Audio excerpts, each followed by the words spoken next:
Price the Lord.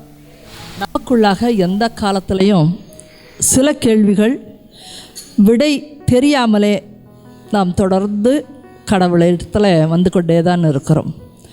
என்ன மாதிரியான கேள்விகள்னால், பைபிளில் நிறையா கேள்விகள் இருக்குது. அதுவல்ல.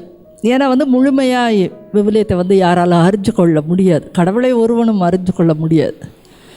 எனக்கே ஒரு பிரசங்கத்தை 2 வசனத்தை எடுத்துக்கிட்டு ஒரு இடத்துல பிரசங்கம் பண்ணால் வேறு மாதிரி வருது, அடுத்த இடத்துல பிரசங்கம் பண்ணால் அந்த மக்களுக்கு ஏற்றாற் போல் மாறுகிறது, நிறைய விஷயங்கள் வருகிறது.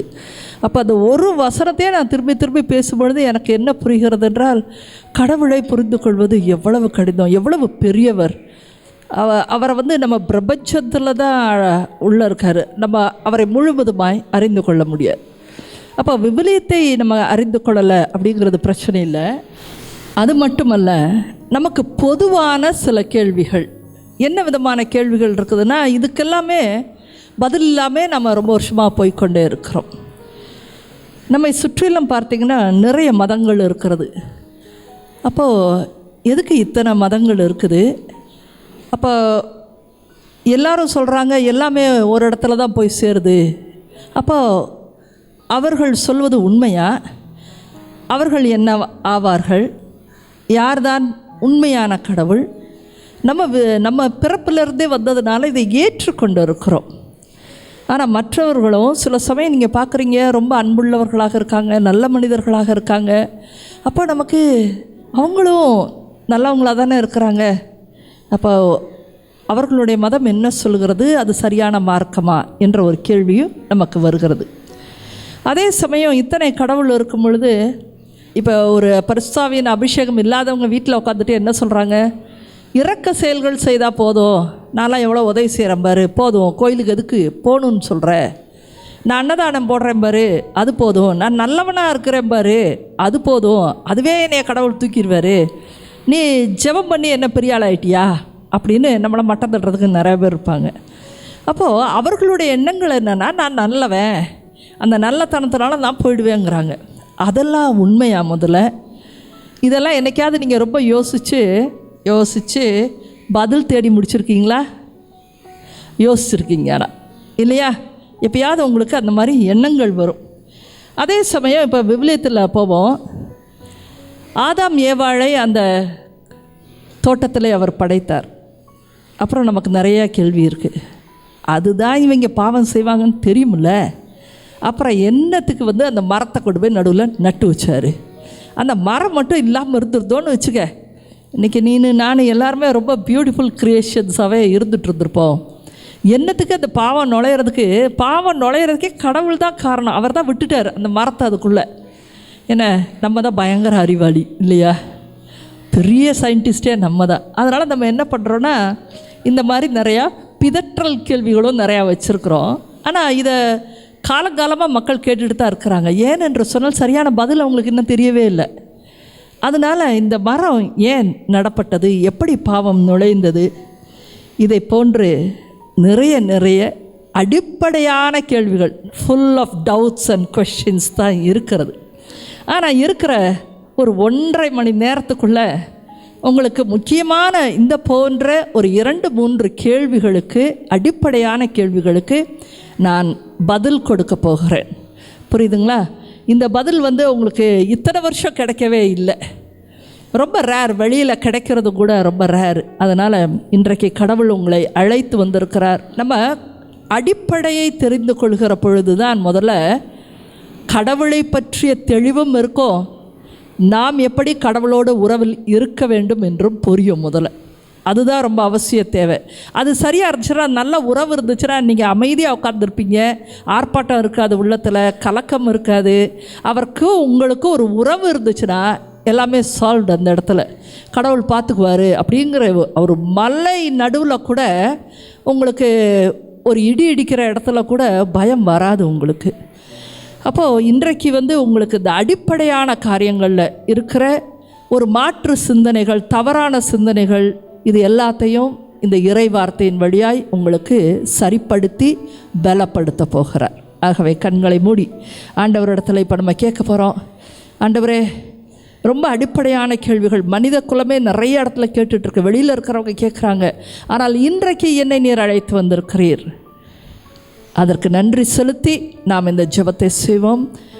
அன்பான தகப்பனே, நீர் அன்பு மிக்கவர் ஆண்டவரே. அதனால் நான் இன்னும் தெரிந்து கொள்வதற்கு, அறிந்து கொள்வதற்கு, என்னுடைய அநேக சந்தேகங்களுக்கு பதில் கொடுப்பதற்காய் இன்றைக்கு என்னை அழைத்து வந்திருக்கிறீர். உமக்கு மிகுந்த நன்றி செலுத்துகிறேன். இதோ நீர் கூறப்போகிற பதில்களை நான் உணர்ந்து கொள்ளக்கூடிய அளவிற்கு எனக்கு ஞானத்தை தாரும். இந்த இடத்துல சகோதரி மறைக்கப்பட்டு நீர் வெளிப்படுவீராக. இதோ நீர் பேசுகையிலே ஒரு ஆசிரியர் போல வந்து பேசும் பொழுது முதல் நிலை மாணவர்கள் புரிந்து கொள்ளக்கூடும். நான் கடைசி நிலையில் நின்றாலும் எனக்கும் புரிந்து கொள்ளக்கூடிய சக்தியை எனக்கு தாரும். இதோ இன்றைய விளக்கங்கள் என் வாழ்நாளில் என்றென்றும் என் உள்ளத்திலே இருந்து என்னை வழிநடத்த வேண்டும் என்று இயேசுவின் நாமத்தினாலே ஜெபிக்கிறோம். எங்கள் ஜெபம் கேளும் ஜீவனுள்ள நல்ல பிதாவே, ஆமேன். இப்போ முதல் கேள்வி, ஏன் இத்தனை மதங்கள் இருக்கிறது? அது எல்லாம் உண்மையா? நாம் வழிபட்டு கொண்டிருக்கிற வழி சரியானது தானா? இயேசுதான் ஒரே ஆண்டவரா என்ற மற்ற வகைகளையும் நாம் அதிகமாய் தொடாமல் நாம் இந்த கேள்விக்கு பதில் பெற பார்க்க போகிறோம். பதில் என்று சொல்லப்படுவதெல்லாம் நமக்கு விவிலியத்திலிருந்து தான் நாம் சரியான பதிலை பெற்றுக்கொள்ள முடியும். பைபிள்னு ஒரு வார்த்தை இருக்குது. Again it has another word called the word of God. ஏன் என்று சொன்னால் உலகத்தில் எல்லா புத்தகத்திற்கும் ஒரு மனிதனுடைய பெயர் தான் இருக்கும். ஆனால் this is the only book on the world. நீங்கள் மற்ற மதங்களின் புத்தகத்தை எடுத்தால் அதை எழுதியவரின் பெயர் இருக்கும். புரியுதா உங்களுக்கு? ஓகே, நான் மற்றது எதையுமே நான் தொட விரும்பலை. பட் எந்த ரிலிஜனை எடுத்தாலும் that was written by one single பர்சனாக அது இருக்கும். பட் விவிலியம் மாத்திரம்தான் it is set from the beginning, it's the word of God. கடவுளுடைய வார்த்தை இது. இதை கடவுளே தொகுத்தார் என்று சொல்லப்படுகிறது. ஆமென். கடவுளே எப்படி தொகுத்திருக்க முடியும் அப்படின்னு சொல்லும் பொழுது நம்மளுடைய அநேக கேள்விகள் இன்றைக்கு பதிலை எப்படி பெற்றுக்கொள்ள போகிறோம்னா, த ட்ரினிட்டி காட். நிறைய பேருக்கு இன்னும் ஆழம் இல்லைன்னா அவங்களுக்கு புரியாது.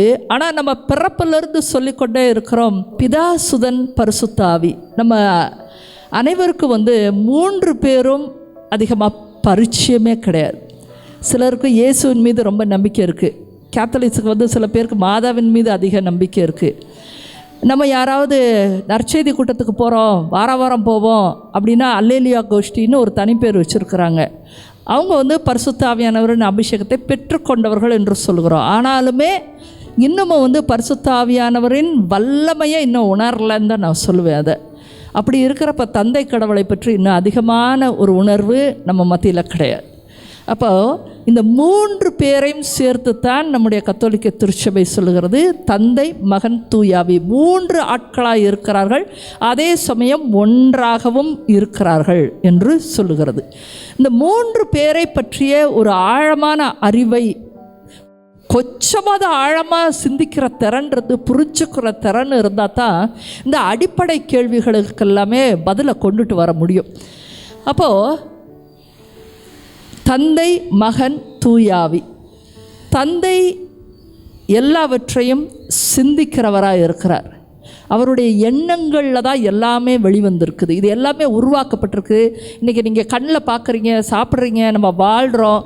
நீங்கள் கேள்விப்படுறது இன்னும் 2 கோள்கள் இருக்குது அப்படி இப்படின்னு எதையாவது நீங்கள் கண்ணுக்கு தெரியாத சில விஷயமெல்லாம் உங்களுக்கு கற்பிக்கப்படுகிறது என்று சொன்னால் இருக்குது. அதெல்லாம் ஃபோட்டோஸ் எடுக்கிறதால தான் சொல்கிறாங்க. அப்போ இது எல்லாமே உருவாக்கம் பெற்றிருப்பது என்பது தந்தையினுடைய எண்ணத்தினால், அவருடைய திட்டத்தினால். புரியுதுங்களா? ஸோ த ஃபாதர் அவர் எப்பொழுதுமே ஹீ இஸ் த பிளானர். முதல்ல அவர் தான் பிளான் பண்ணுவார் எல்லாத்தையும். இது வேணும், இப்போ இந்த கட்டடம் உருவாகணும்னு நினச்சா போதுமானது அவரோட இது. அது என்ன சைஸில் இருக்கணும், எப்படி இருக்கணும், இது இப்படி இருந்தால் நல்லாயிருக்கும், இதுதான் நல்லது, இது இன்னும் 100 காலத்துக்கு இப்படி இருக்கணும், எத்தனை வருட காலத்துக்கு பின்னாடி இது வேலை செய்யணும். மிக மிக நுண்ணியமான திறன்மிக்கவர் அவர். அது நீங்கள் எப்படி படிக்கணும்னா, தொடக்க நூல் முதல் அதிகாரத்தை மீண்டும் மீண்டும் வாசித்து பார்த்தா பிரமிப்பாக இருக்கும். ஒரு தடவையே வாசிக்கிறது இல்லை நீங்கள், இல்லை நிறையா தடவை வாசித்து பாருங்கள். தொடக்க நூல் 2ஆம் அதிகாரத்தில் நம்ம பார்க்குறோம் மனிதனை அவர் உருவாக்கிய விதம், இல்லையா? களிமண்ணே பிசைந்துன்னு. அதுக்கு முந்தின ஒரு லைனை பாருங்கள். அப்பொழுது இன்னும் மழை பெய்யவில்லை, அது வரைக்கும் வரல. அப்போ அந்த நிலத்தில் வந்து பனி பெய்து ஈரமாச்சா அந்த இடத்துல. அந்த களிமண்ணை எடுத்து அவ்வளோ துல்லியமாக விவிலியம் விவரிக்கிறது. அப்போ ஒரு செடி பாருங்கள், இன்றைக்கி நம்ம கண் முன்னாடி பார்க்கலாம். ஒரு வேப்ப மரம் இருக்குதுன்னா எத்தனை 100 காலம், அது எத்தனை விதைகளை விடுகிறது, அந்த விதைகளிலிருந்து எத்தனை மரம் வருகிறது, இப்படி காலத்தை தாண்டி யோசிக்கிற திறன் உள்ளவராய் இருக்கிறார். இது எந்த மனிதனுக்கு, இந்த உலகத்தில் இருக்க மனிதனுக்கு அப்படி திட்டங்கள் தீட்டவே முடியாது. அப்போ அவருடைய எண்ணங்கள் அதுதான் வந்து தந்தையினுடைய எண்ணங்கள். இது எப்படி உருவாகிறது என்று சொன்னால் வார்த்தையினாலே உருவாகிறது. ஒரு வார்த்தை சொல்ல அந்த வார்த்தைக்கு அத்தனை சக்தி இருக்கிறது, அது உருவாக்கி கொடுப்பதற்கு. அதனால தான் நம்ம வந்து இயேசுவை வார்த்தையானவர் என்று சொல்கிறோம். அப்போ வார்த்தையானவர் இல்லைன்னா அந்த காரியங்கள் நினைத்தாலும் உருவாக்கம் பெறுவதில்லை. புரியுதுங்களா உங்களுக்கு? நம்ம வந்து கடவுளை வந்து நம்ம பக்கத்தில் வச்சு பார்க்கல, அவரோட பழக முடியாது. ஏன்னா இந்த பிரபஞ்சம் அனைத்துமே அவருக்குள் அடங்கி இருக்கிறது. நம்ம அதில் ஒரு சின்ன தூசி, ஒரு புள்ளி கூட, அது புள்ளி கூட கிடையாது. நம்ம அத்தனை பிரபஞ்சங்களுக்கு நடுவில் இருக்கிற காரியங்களுக்கு நடுவில் நம்ம ஒன்றுமே கிடையாது. அப்போ நம்ம வந்து மொத்தமாக ஃபுல் பிக்சரை நம்மளால் புரிந்து கொள்கிற அளவுக்கு முதல்ல நமக்கு புத்தியே வைக்கப்படவில்லை. புத்தி கிடையாது. நாம் வந்து இதை ஏற்றுக்கொள்ள வேண்டும். முதல்ல புரிந்து கொள்ள கொஞ்சம் மனிதருக்கு கொடுத்துருக்கிற அறிவை வச்சு கொஞ்சம் புரிச்சு கொள்ள பாருங்கள். அப்போ கடவுளுடைய திட்டங்கள், தந்தையினுடைய திட்டங்களை வார்த்தையினாலே அது உருவாக்கம் பெறுகிறது. அதை தொடர்ந்து செயலாக்குவதிலே, அதை உயிர்ப்பித்து அதை எப்பொழுதும் வைத்திருப்பதிலே ஆவியானவரின் பங்கு இருக்கிறது. இதுதான் இந்த 3 பேரும் சேர்ந்தே எல்லாவற்றிலும் சேர்ந்தே செயல்படுகிறார்கள் என்று பார்க்கிறோம். புரியுதுங்களா? தந்தை, மகன், தூயா. நீங்கள் பிறக்கணுங்கிறது வந்து தந்தை கடவுளுடைய திட்டம். அப்போ நீங்கள் யாருக்கு பிறக்கணும், நீ இன்றைக்கி டாக்டராக இருக்கியா, இன்ஜினியராக இருக்கியா, நீ யாரை கல்யாணம் பண்ணுவ, இதெல்லாம் வந்து தந்தையினுடைய திட்டம். அப்போ இயேசு நடுவில் வந்து நம்மை உருவாக்கி இருக்கிறார். நமக்காக அந்த திட்டத்தை நிறைவு செய்பவராய், தொடக்கமும் நிறைவுமாய் அவர் இருக்கிறார். நமக்கு என்ன நிறைவுனா, நம்ம எல்லாம் பரலோகம் போகணும், நம்மளை கொண்டுட்டு போய் அங்கே விடுற வரைக்கும் இயேசு இருக்கிறார். இந்த உலகத்தில் நம்ம ஒவ்வொரு நாளும் வழி நடத்துவதற்கு ஆவியானவர் இருக்கிறார். ஆமென். இப்படி இந்த 3 பேருடைய செயல்பாடுகளும் ஒவ்வொரு மனிதனுடைய வாழ்க்கையிலும் எப்பொழுதுமே இருக்குது. இன்றைக்கி இயேசு பேசுனார், நாளைக்கு பரிசுத்த ஆவியானவர் பேசுனார், அப்படி கிடையவே கிடையாது. எப்பொழுதுமே தந்தை, மகன், தூய ஆவியானவருடைய செயல்பாடு ஒவ்வொரு மனுஷனும், யாரெல்லாம் இயேசுவை விசுவசிக்கிறீங்களோ நீங்கள் மற்ற இருவரையும் ஏற்றுக்கொள்கிறீர்கள் என்றுதான் அர்த்தமாகிறது. அப்போ உங்களுக்குள்ள 3 பேருமே செயல்படுகிறாங்க. இப்போது நம்முடைய மதம்தான் உண்மையானதா? நீங்கள் இயேசுவைத்தான் என்னுடைய இரட்சகரை, நான் இவரால் தான் மீட்பு அடைஞ்சிட்டேன், இவரால் தான் நான் பரலோகம் போக முடியும், இவ்வளோதான் நம்மளோட கிறிஸ்டியானிட்டி சொல்லுகிற மதம். புரியுதுங்களா? அப்போ நீங்கள் வந்து அங்கே பரலோகம் போகணும் அப்படின்னா you become a follower of Jesus here, ரைட்டா? அப்போ if you want to be a follower of Jesus, அப்போ தான் நீ பரலோகம் போக முடியும். ஃபாலோவர் ஆஃப் ஜீசஸ்னால் அவர் சில கட்டளைகளை கொடுத்துருக்கிறார். அதை ஃபாலோ பண்ணினா you are a follower of Jesus. என்ன கட்டளை? அன்பாக இருங்கள், இவ்வளோதான். உன்னை நேசிக்கிறது போல் நீ அடுத்தவனை நேசி, எல்லாவற்றுக்கும் மேலாக கடவுளை நேசி. முடிஞ்சு போச்சு. நேசிப்பு தான் 2லையும். கடவுளை முதல்ல அன்பு, அளவு கடந்த அன்புக்கு யாரெல்லாம் போகிறாங்களோ அளவு கடந்த அன்புக்கு மனிதர்களையும் நேசிக்க முடியும். இது வந்து கட்டளை, முதல்ல கட்டளை 1, 2னா மனப்பாடம் பண்ணி ஒப்பிக்கும் போது தெரியாது. ஆனால் எப்பொழுது நீங்கள் கடவுளை அதிகமாக தெரிந்து கொண்டால் தான் அன்பு செய்ய முடியும். முதல்ல நிறைய தெரிஞ்சுக்கிறணும். தெரிஞ்சால் அன்பு செய்வீர்கள். கடவுளை அன்பு செய்ய அவர் சொல்லுகிறது உங்களுக்கு கேட்கும். மனிதர்களையும் நீங்கள் அன்பு செய்வீர்கள். Price the Lord. அப்போது தந்தை, மகன், தூயாவி 3 பேரும் சேர்ந்து நமக்கு வைத்திருக்கிற அந்த ரட்சிப்பின் திட்டம், மீட்பின் திட்டத்தை இப்பொழுது நம்ம பார்க்க போகிறோம். அது உங்களுக்கு புரிவது என்று சொன்னால் நீங்கள் தெளிவான ஒரு பதிலை பெற்றுக்கொள்வீங்க. மற்றவங்க கேட்டாலும் இயேசு தான் ஒரே ஆண்டவர்னு எப்படி சொல்கிறீங்க அப்படின்னு மற்ற மதத்தில் இருக்கலாம், இல்லை உங்களுக்குள்ளே முதல்ல நிறைய கேள்விகள் இருக்குது. நம்ம சொந்த குடும்பத்திலே நிறைய ரட்சிக்கப்படாத மனிதர்கள் இருக்கிறாங்க, அவங்களுக்கு தெளிவான பதிலை நீங்கள் கொடுக்க முடியும். யாக்கோபு 1ஆம் அதிகாரம் 17-18 வசனம். இந்த வசனத்தை பாருங்கள். யாக்கோபு 1:17 நம்ம பார்க்குறோம், நல்ல கொடைகள் அனைத்தும். அப்போ கொடைகளெல்லாம் எங்கேருந்து வருது? தந்தையிடம் வருது. இவ்வளோ நாள் ஒரு அபிஷேகம் பெற்றிருந்தாலும் நம்ம என்ன நினச்சிக்கிறோன்னா, அன்பு எங்கேருந்துப்பா வருதுன்னா ஆவியானவரிடமிருந்து வர்ற ஒரு கனி அப்படின்னு நினச்சிக்கிறோம். அவர் தான் கனியை கொடுக்க முடியும்னு நம்ம நினச்சிக்கிறோம். இல்லை, அதுதான் நான் திருப்பி சொல்கிறேன். மூவரும் ஒரு ஆளாய்த்தான் இருக்கிறாங்க. அந்த 3 பேரிடத்துலமே உண்டு, புரியுதுங்களா? ஆனால் நமக்கு உள்ளே வர்றது பரிசுத்த ஆவியார் நமக்குள்ளே செயல்படுகிறார். ஆனால் அவர் எங்கேருந்து எடுக்கிறார் பாருங்க, நல்ல கொடைகள் அனைத்தும், நிறைவான வரம் எல்லாம். கொடைகளாக இருக்கட்டும், வரங்களாக இருக்கட்டும், ஒளியின் பிறப்பிடமான விண்ணக தந்தையிடமிருந்தே வருகிறது. ஆமென். விண்ணக தந்தை எப்படி இருப்பாரா? ஒளியின் பிறப்பிடமான.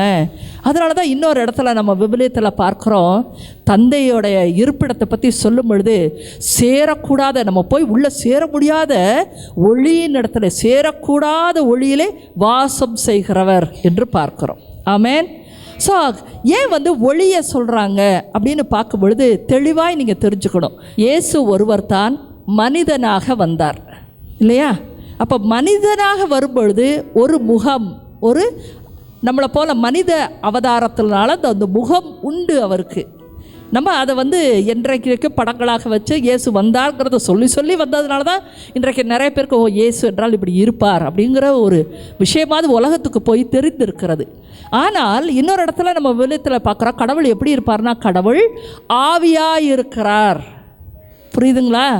அப்போது நம்ம இருக்கிறது ஹியூமன் பாடியில் இருக்கிறோம். இயேசு வாழ்ந்த பொழுதிலும் ஹியூமன் பாடியில் தான் இருந்தார். ஆனால் அவர் மரித்து உயிர்த்தெழுந்த பிறகு அவர் செலஸ்டியல் பாடி, புரியுதுங்களா, அழிவுறாத ஒரு லைட் பீயிங், அதை தான் செலஸ்டியல் ஸ்பிரிச்சுவல் பீயிங்காக அவர் மாறுறார். அப்போ கடவுள் எப்படி இருக்கிறார்னா, எப்பொழுதுமே ஆவியாய்த்தான் இருக்கிறார். புரியுதுங்களா உங்களுக்கு? அவருக்கு உருவம் கிடையாது. அவர் ஒளியிலே வாசம் செய்கிறவராக இருக்கிறார். ஏன் அப்படின்னா, நம்ம உலகத்தில் இருக்கிற வரைக்கும் தான் நமக்கு இந்த மாதிரியான ஒரு பாடி ஸ்ட்ரக்சர் நமக்கு இருக்கும். ஆனால் நாம் கூட மரித்த பிறகு நம்ம எல்லாருமே எடுக்க போகிறது அடுத்து ஒரு ஸ்பிரிச்சுவலான ஒரு ஆவிக்குரிய ஒரு உடல் தான், ஆவிக்குரிய உடலாகத்தான் நாம் மாறுவோம். அப்போ கடவுள் எப்பொழுதுமே ஆவியாய்த்தான் இருக்கிறார். புரியுதுங்களா உங்களுக்கு? ரொம்ப பேசிக்காக இருந்தீங்கன்னா, நீங்கள் ஒரு படம் இருக்கணும், ஒரு சிறுபம் இருந்தால் தான் நான் ஜெபம் பண்ண முடியுன்ற நிலை இருந்துச்சுன்னா தவறொன்றும் இல்லை. அது பேசிக்காக இருக்கிறது. நான் ரொம்ப சிரமப்பட்டேன் என்னுடைய வாழ்க்கையில். நான் திடீர் போதகராக தான் மாறினேன். அப்போது நான் கடவுளை திடீர்னு தரிசனம் செய்தேன். ரொம்ப ஒரு ஆப்ரேஷன் மூலமாக தரிசனம் செய்தேன். அதனால் அந்த ஆப்ரேஷனில் 6 months நீங்கள் படுத்த படுக்கையாக இருப்பீங்கன்னு சொன்னாங்க. 1 மாதம் எந்த அசையுமே இல்லை, பெட்டிலே கிடந்தேன். நான் 30வது நாளில் கடவுளை என்னை தொட்டார். எழுந்திரி என்று சொன்னார். இன்றைக்கி நான் எப்படி இருக்கேன்னா அந்த மாதிரி எழுந்திரிச்சு வந்தேன். நான் எங்கள் வீட்டில் அன்னைக்கு தான் நம்பினாங்க. அது வரைக்கும் நான் அந்த ஆப்ரேஷன் நேரத்தில் நான் கடவுளை சந்தித்தது, பேசுனது எத்தனை சொன்னாலும் இந்த உலகத்தில் யாருமே நம்பவே இல்லை. கடவுளை யாரெல்லாம் கடவுள் வாண்டாவது பேசவே மாட்டாருந்த முடிவில் இருந்தாங்க. யார்கிட்ட வேணாலும் பேசுவார், ஆனால் வாண்ட பேசுகிறதுக்கு சான்ஸே இல்லைன்னு சொன்னாங்க. ஆனால் நான் ஒரே நாளில் அந்த முந்தின நாள் ராத்திரி வரை எங்கள் அம்மா என்னை பெரட்டுறதுக்கு அவ்வளோ கஷ்டப்பட்டாங்க. என்னை அது வரைக்கும் பெட் பேன் வச்சு எடுத்து அசைவே இல்லாத அவ்வளோ வலியில் கிடந்ததை எங்கள் அம்மா என்னை பார்த்தாங்க. ஆனால் மறுநாள் காலையில் நான் எந்திரிச்சு சாதாரணமாக நின்று நான் பாட்டுக்கு பைபிளை கையில் தூக்கணும் போது எங்கள் அம்மாவுக்கு திடுக்குன்னு ஆச்சு. Something has happen. அப்போ தான் அவங்க ஏற்றுக்கொண்டாங்க, ஏதோ நடந்திருக்குன்னு சொல்லி. அப்போ நான் பைபிளை எடுத்து 4 மாத காலம் படித்து 5வது மாதம் நான் போதகராகி மாறினேன். திடீர் உப்மா மாதிரி திடீர் போதகர் நான். அப்போ திடீர்னு நான் போதகம் பண்ண ஆரம்பிக்கிற பொழுது எனக்கு இந்த மூவரின் செயல்பாடுகள் அதெல்லாம் ஒன்றுமே புரியவே இல்லை. சரிங்களா? அப்போ பேசிக்காக எனக்கு எப்படி இருந்துச்சுன்னா, முதல் 2 மாதத்தில் வந்து நீங்கள் தான் இப்போ பிரசங்கம் பண்ண ஆரம்பிச்சிட்டிங்களே, ஏதாவது ஜெபம் பண்ணுங்கன்னு சொன்னால் நான் அப்படியே தேடுவேன். ஏன்னா எந்த பக்கம் படம் வச்சுருக்குறாங்க, படம் அந்த பக்கம் மாட்டியிருந்தாங்களோ அது வரைக்கும் போய் அந்த படத்துக்கு முன்னாடி தான் நான் நின்று ஜெபம் பண்ணியிருக்கிறேன். எனக்கு படம் இல்லைன்னா ஜெபமே வரல. ஏன்னா நம்ம அப்படி தான் பழக்கப்படுத்தப்பட்டிருக்கோம். எனக்கு அந்த சிரமங்கள் இருந்தது.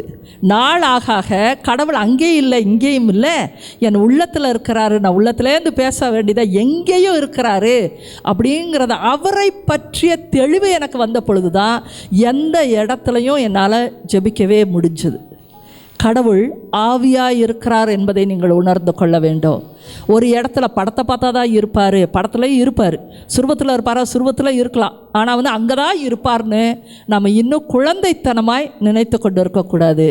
நம்ம வீட்டில் இருப்பார், நம்ம வழியில் போகிற வழிகளில் இருப்பார், நீங்கள் டிரான்ஸ்போர்ட்டேஷனில் இருந்தாலும் நீங்கள் ஜெபிக்கும் பொழுது இருப்பார் என்று நீங்கள் புரிந்து கொள்ள வேண்டும். Price the Lord. அப்போது நல்ல கொடைகள் அனைத்தும் நிறைவான வரமெல்லாம் ஒளியின் பிறப்பிடமான ஒளின்னு சொல்கிறாங்க. இதைத்தான் மற்ற மதத்தில் என்ன சொல்கிறாங்கன்னா ஜோதி என்று சொல்கிறாங்க. புரியுதா? கடைசியில் வந்து ஜோதியாக இருப்பார் ஆண்டவர்னு சொல்கிறாங்க, உருவமில்லாதவராக இருப்பார் என்று சொல்லுகிறாங்க. அப்போ எல்லா மதங்களுமே கடைசியில் கொண்டு போய் ஒளிமயமான, ஏன்னா உருவம் இல்லை, அப்போ ஒரு ஆளை கை காமிச்சு சொல்கிறதுக்கு வழி இல்லை. எல்லா மதங்களும் சரியாக இப்போ என்ன சொல்லுதுன்னா, கடவுள்னா தந்தை கடவுள், அவர் எப்படி இருப்பார்னா ஒரு ஒளியில் பிரைட் லைட்டில் இருப்பார் அப்படிங்கிறத ஒத்துக்கொள்கிறது. அந்த சேருகிற இடத்தை, அந்த இடத்துல கடவுள் இருக்காருன்னா அவர் அப்படி இருப்பார் என்று சொல்கிறது. ஆனால் போகிற வழியில் தான் மாற்றங்களாக இருக்கிறது. புரியுதுங்களா? அப்போது தந்தை கடவுளை பற்றி இந்த வசனங்கள் 17, 18 அவரை பற்றி தெளிவாய் சொல்லுகிறது. ஒளியின் இருப்பிடத்தில் இருக்கிறாரு. அனைத்து ரொம்ப அழகான வார்த்தைகள் விவிலியத்தில், அங்கே ஒரு வார்த்தை கூட வீணாகவே இருக்காது. அந்த சென்டென்ஸை எந்த பைபிளில் முதல் லைன்லேருந்து கடைசி வரைக்கும் வாசிங்கன்னா ஒரு வேர்டுக்கே வந்து ரொம்ப ஆழமான அர்த்தம் உண்டு. கொடைகள் அனைத்தையும் அப்படி ஆரம்பிக்கலை, நல்ல கொடைகள் அனைத்தையும். ஏன்னா கடவுள் படைப்பு, அதனால தாங்க படைப்பில் எல்லாத்தையுமே நல்லதென கண்டார் என்று பார்க்குறோம். அவர்கிட்ட நல்லவை தான் இருக்குது. அவரே நல்லவராகவே இருக்கிறார், நன்மைத்தனங்களாலே நிறைந்திருக்கிறார். அப்போ அவர் செய்கிறது எல்லாமே நன்மைத்தனங்கள் தான். அவர் படைப்புகள் எல்லாமே நன்மைத்தனங்கள். அவர் எல்லாவற்றையும் படைத்து அனைத்தும் நல்லதென கண்டார் என்று பார்க்கிறோம். ஆமென். அப்போ அவர் நம்மளை படைச்சிருக்காரு. நீங்களும் நானும் கடவுளுடைய படைப்பு என்றால் நம்ம நல்ல படைப்பா இல்லையா? நம்ம நல்ல படைப்புகள். முதல்ல அதை புரிச்சுக்க. இன்றைக்கி இந்த இடத்துல யாராவது வந்து ஐயோ நான் பெரும்பாவியாக இருக்கேன், நான் ரொம்ப மோசமான ஆள், நான் திருந்தவே மாட்டேன், நான் இப்படியே சாக போகிறேன், கிடையவே கிடையாது. முதல்ல வந்து we are all the image of God. முதல்ல அவர் படைத்த எந்த மரமும் செடியோ பறவைகளும் விலங்குகளும் எதுவுமே சாயல் கிடையாது. மனிதன் ஆணும் பெண்ணும் மட்டுமே கடவுளுடைய சாயலாய் படைக்கப்பட்டவர்கள். ஆமென். முதல் அதிகாரத்தை போய் எடுத்து பாருங்க, 2வது அதிகாரத்தை எடுத்து பாருங்க. கடவுள் தன்னுடைய சாயலாக ஆணும் பெண்ணையும் படைத்தார் என்று சொல்லுகிறது. ரொம்ப அருமையான வார்த்தைகள் அது. அது ஒரு ஆண் ஒரு பெண்ணு 2 பேர் தான் கடவுளுடைய சாயல்கள். 2 பேரையும் சேர்த்து வைக்கிற அந்த திருவருட்சாதனம், திருமணம், அதுக்குள்ளேருந்து வர்ற குழந்தைகள் எல்லாமே ஆணோ ஒரு பெண்ணாகவோ வருகிறது. அது எல்லாமே கடவுளுடைய சாயல்கள் தான். ஆமென். அதனால் நம்ம குரங்குலேருந்து வந்தோன்னு சொன்னால் நீ தயவு செஞ்சு நம்பாத. கடவுளுடைய சாயல் அதுனா, குரங்குலேருந்து வந்தோம்னா குரங்குனுடைய சாயல் நம்ம. அப்புறம் நம்ம அப்பாவும் அம்மாவும் என்ன குரங்கா? அதை இந்த உலகத்தில் 3/4 பேர் நம்புறா பார்த்தீங்களா? சரி, என்ன ஒரே ஒரு குரங்குலேருந்து ஒரு மனுஷன் வந்தானா, அப்போ மிச்சம் இருக்க 99 குரங்கு என்னாச்சு? அது ஏன் இன்னும் குரங்காவே இருக்குது? கேள்வியே எவனும் கேட்குறதே இல்லை. குரங்கு மட்டும்தான் வருமா? ஏன் வந்து யானையிலேருந்து வராதா? அதையும் கேட்க மாட்டேங்கிறாங்க. ஆமாம், நம்மளாம் குரங்குலேருந்து வந்தவன். ஸ்கூலில் போய் கேள்வி கேட்டால் பசங்களாம் எழுந்திரிச்சு நின்று நாங்கள்லாம் டார்வினை நம்புகிறோம், பைபிளை நம்ப மாட்டாங்க, டார்வினை நம்புகிறோம். ஏன்டா டார்வினை நம்புகிறோம்? நம்மளாம் குரங்குலேருந்து வந்தோம்லங்கிறான். அது எவ்வளவு பொய் வந்து எவ்வளவு சுலபமாக ஏற்றுக்கொள்ள முடிகிறது. ரொம்ப உண்மை, ரொம்ப காம்ப்ளெக்ஸாக தான் இருக்கும். ரொம்ப கஷ்டம் இதை புரிஞ்சுக்கிறது. அறிவும் அழகும் நிறைந்தவனாய் மனிதனை கடவுள் தன்னுடைய சாயலாக படைத்திருக்கிறார். ஆமென். அப்போது தந்தை கடவுளை பற்றி சொல்கிறது, அவரிடம் எவ்வகையான மாற்றமும் இல்லை. அப்படின்னா என்ன அர்த்தம்னா, நம்ம பிறப்பை முதல்ல புரிஞ்சுக்கொள்ளணும். எல்லோரும் இந்த இடத்துல ஒரு ரொம்ப வயசானவங்களாக இருந்தால் கூட மைட் பி அரௌண்ட் 1940s மேலே பிறந்தவங்க மட்டும்தான் இந்த இடத்துல இருக்கணும்.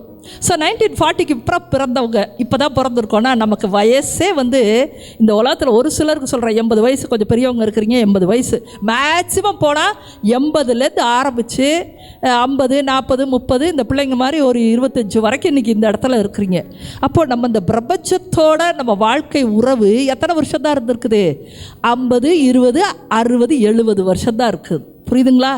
இந்த சின்ன வயதினுடைய அறிவை வைத்துக்கொண்டு நாம் வந்து கடவுளை கணக்கிட பார்க்கிறோம். ஆனால் கடவுளோ லட்ச லட்ச கோடி கோடி கோடி, எத்தனை கோடினா எத்தனையோ கோடியை போட்டுக்க, அத்தனை கோடிக்கு கணக்கே கிடையாது. காலங்களுக்கு முன்பாக அவர்தான் இருந்தார். ஆமென். அவர் வந்த பிறகுதான் காலங்களே தொடங்கிடுச்சு. கோடி கோடி கோடி கோடி லட்ச லட்சம் கோடிக்கு முன்னாடியே கடவுள் இருந்தார். அவர் தான் தொடக்கமாக இருக்கிறார், அவர் தான் முடிவுமாகவும் இருப்பார். ஆமென். ஆனால் நாம் இப்போ இந்த வாழ்கிற வாழ்க்கை ரொம்ப சின்ன வாழ்க்கை தான். அன்பார்ந்தவர்களை, இந்த சின்ன வாழ்க்கை, உலகத்தின் வாழ்க்கை ரொம்ப சின்ன வாழ்க்கை. நீ மேக்சிமம் போனால் 80லேருந்து 90 வயது வரைக்கும் தான் இருப்பேன். அது உனக்கு இப்போவே வந்து 60 வயசு ஆச்சுன்னா மிச்சம் மேக்சிமம் தான் சொல்ல முடியும் 20. நாளைக்கு இப்படி போகிற வழியில் விழுந்தோம்னா நம்ம ஒன்றும் சொல்ல முடியாது இல்லையா? அப்போது கொஞ்சம் வாழ்க்கையில் நீ கடவுளை பற்றி அறிவை எடுத்துக்கொண்டாதான் அவருடைய வீட்டிற்கு நீ செல்ல முடியும். முதல்ல நீ உலகத்தில் பெருசாக எதேதோ சாதிச்சு நீ அவரை பற்றி ஒன்றும் தெரிலனா நீ போக போகிற இடம் வந்து நரகம். அப்போ இந்த சின்ன வாழ்க்கையிலையாவது முதல்ல கடவுளை தேடு, உனக்கு நான் பெரிய வாழ்க்கை கொடுக்குறேன்றார். நம்ம கடவுளை தேடின பின் அவரை பிரியப்படுத்தி நம்ம பரலோகம் போய் சேர்ந்தோம்னா அவர் இருக்கின்றவராகவே இருக்கிறார் என்று சொல்லப்படுகிறது. எத்தனை வருஷம் இருப்பார் கடவுள்? எது முடிவுன்னே நமக்கு தெரியாது. அவர்தான் முடிவாகவும் இருப்பார். புரியுதுங்களா? ஆனால் அது இன்னும் என்னன்னே நமக்கு தெரியாது. என்லெஸ் லைஃபுக்கு தான் நம்மெல்லாம் படைக்கப்பட்டிருக்கோம். அப்படின்னா கடவுளோடு கூட நித்தியமாக இருக்கும்படியான படைப்புகள் நாம். நீங்கள் உலகத்தில் வாழ்கிறதா சின்ன வாழ்க்கை, ஆனால் பரலோகத்தின் வாழ்க்கையோ மிக மிக மிக மிக லட்சக்கணக்கான கோடிக்கணக்கான வருடங்களை கொண்டதாக இருக்க போகிறது. ஆமென். அதே போல் கோடிக்கணக்கான வருடங்கள் நரகத்திலையும் விழுந்தாலும் அங்கேயும் இருக்க போகுது. புரியுதா உங்களுக்கு? அதனால் நம்ம எதை தேர்ந்தெடுத்து கொள்ள வேண்டுங்கிற ஞானத்தை தான் இதை போன்ற நற்செய்தி கூட்டங்கள் உங்களுக்கு வழங்க பார்க்குது. நீ உலகத்தில் இது அடித்து மண்டையில் இடத்தையும் ஏற்றி குழப்பமாயி கோபம், வன்மம், எரிச்சல், புலம்பல் அதோடு வந்து நீங்கள் இங்கே உட்காடுறீங்க. இந்த இடத்துல என்ன பண்ணுறோன்னா தண்ணியெல்லாம் தெளித்து கொஞ்சம் அடங்கு, சும்மா இருக்கிறியா, கொஞ்ச காலம் இருக்கிறவனை கொஞ்சம் அனுசரித்து அமைதியாக பண்பாக இருந்துட்டு போ, அங்கே போகணுமா இங்கே போகணுமா அப்படின்னு கேள்வி கேட்டால் போதும். உடனே எல்லோரும் மேலே போகணுன்னு மட்டும் கை தூக்குவா. கையை மட்டும்தான் மேலே இருக்குது, வாழ்க்கை பூரா இப்படி இருக்குது. அப்போ வாழ்க்கையை மாற்று. சரியாக மாற்றினா மேலே போவேன்.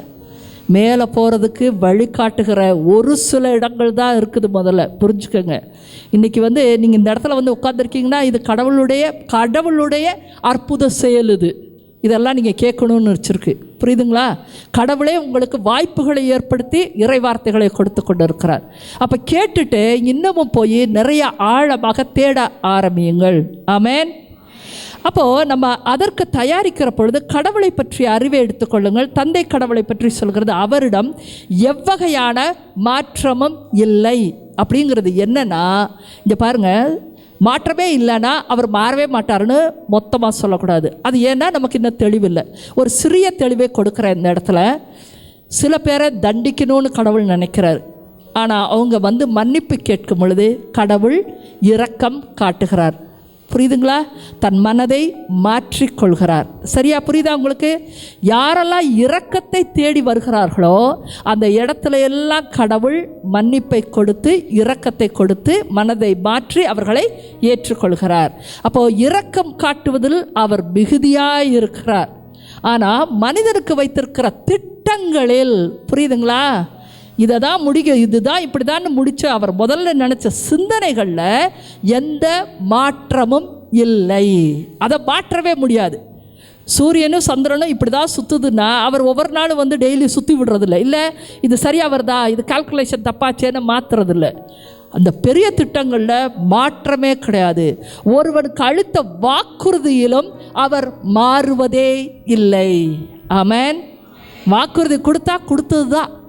நான் உன்னை ஏற்றுக்கிறேன், உனக்கு நான் தான் இந்த திருமணத்தை செய்கிறேன், நான் தான் உனக்கு இந்த வேலையை தர்றேன்னா அவர் கொடுத்த வேலைன்னா அது கடைசி வரைக்கும் நம்ம கூட நிற்கும். அது அதே போல் தான் அழைப்பையும் சொல்கிறோம். ரிலீஜியஸ் பீப்புளாக இருக்கட்டும், எங்களை போன்ற ஆட்களை அழைச்சிருக்கிறாரு, நீ வா இந்த பணியை செய்ய, நான் கூட இருப்பேன்னு சொன்னால் இறுதி வரைக்கும் மனிதர்கள் தான் விழுந்து போகிறாங்க. புரியுதுங்களா? நீங்கள் ஒரு சிலர் ரிலீஜியஸ் பீப்புள் மேலே நிறைய பொதுமக்களுக்கு ஒரு கசப்புகள் இருக்குது. என்ன மாதிரி இருக்கிறாங்க, அழைப்புக்கு வந்திருக்கிறாங்க ஆனால் அது மாதிரியே இல்லை, ஒரே காசுக்கு ஆசைப்படுறாங்க, இப்படி இருக்கிறாங்க அப்படி இருக்கிறாங்க. புரிச்சு கொள்ளுங்க, அப்பாயின்மெண்ட் பண்ணது நீங்கள் இல்லை. புரியுதுதா? வேற ஒருத்தர் அப்பாயின்மெண்ட் பண்ணார், அவர் சம்பளம் கொடுத்துட்ருக்காரு. அதனால் நம்ம நடுவில் வாயை கொடுக்காதீங்க, சரியா? அழைப்பை அழைத்தவர் கடைசி வரைக்கும் அவர் மாறாதவராகவே இருந்து ஒவ்வொருவரையும் வழி நடத்துபவராயிருப்பார். ஆமென். அப்போ அவரிடத்தில் எவ்வகையான மாற்றமும் இல்லை. அவர் மாறிக்கொண்டிருக்கும் நிழல் அல்ல. அப்படின்னா நம்மெல்லாம் ஒரு ஆள் ஒன்று சொன்னால் நம்ம இவனையும் கேட்போம், அங்கிட்டு போய் சொன்னால் அவனையும் கேட்போம். அப்புறம் ஒரு ஆள் இருக்கும்போது, இது பாரு அவங்க இப்படி பண்ணாங்கப்பா, எனக்கு பத்திரிக்கையே வைக்கல தெரியுமா அப்படின்னு சொல்லி பேசிகிட்டே இருந்துட்டு அந்த ஆளே வருதுன்னு வச்சுக்க, உங்களை தாங்க காத்திட்டே இருந்தோம், நீங்கள் உங்களை பற்றி தான் நல்லதாக பேசணும் அப்படின்னு சொல்லுவோம். நம்ம எப்படிப்பட்ட ஆள்? மாறிக்கிட்டே இருப்போம். வார்த்தையில் மாற்றம், வாழ்க்கையில் மாற்றம். அப்போ பாருங்கள், புருஷ பொண்டாட்டி பயங்கரமாக சண்டை போடுவாங்க. கெட்ட வார்த்தைனா என்னென்ன வார்த்தை எல்லாத்தையும் உண்டெல்லாம் பண்ணி விட்டுட்டு உனக்கு எனக்கு சம்மந்தம் இல்லை ஓடிப்போன்னு சொல்லிட்டு அங்கே போய்டும் இங்கே போய்டும். அப்புறம் 4 பேர் சமரசம் பண்ணுவாங்க, அப்புறம் திருப்பி வாழ்ந்துக்குவாங்க. நிறையா பேருக்கு சமரசம் பண்ணி தான் வாழ்க்கையே ஓடுது. அப்படி இருக்குது. அப்படின்னா நம்மெல்லாம் என்ன மாதிரி கேட்டகரி? மாறிக்கொண்டே இருக்கும் நிழல் நம்மெல்லாம். புரியுதுங்களா? நம்ம எண்ணங்களில் மாறிக்கிட்டே இருக்கிறவங்க தான். புரணி, பொய், இது எல்லாம் அந்த மாறி மாறி வர்றதுனால தான் இந்த கெட்ட குணங்கள் எல்லாமே இருக்குது. கடவுளின் சாயல் என்று சொன்னோம்னா நம்ம மாறுகிறவர்களாக இருக்கக்கூடாது முதல்ல. அப்போ நம்ம என்ன செய்வோன்னா, நமக்கு புத்தி அப்படித்தான். அப்போ நம்ம என்ன செய்வோன்னா, இந்த புரணி பேசுகிறது, பொய் சொல்கிறத முதல்ல கொஞ்சம் கட் பண்ணிக்குவோம். அப்படியே இதெல்லாம் வேணாம், அமைதியே சிறந்ததுன்னு நீங்கள் கடைசியாக கண்டுபிடிப்பீங்க. அமைதியாக இருக்கிறது தான் சிறந்தது. முதல்ல ரொம்ப லொடன்னு பேசுகிறவங்க கொஞ்சம் வாயை கண்ட்ரோல் பண்ணிக்கோங்க.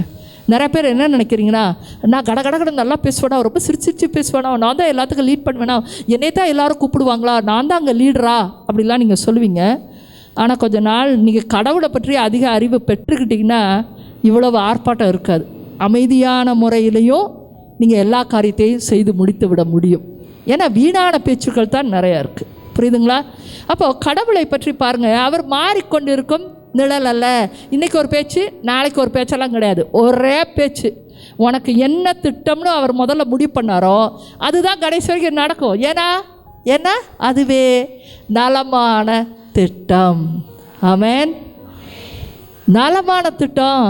சில பேர் நினச்சிக்கிற, ஐயோ என் துன்பம் ஓடிக்கிட்டே இருக்கேன், மாறவே மாறாதுன்னு சொல்கிறீங்களா சிஸ்டர்?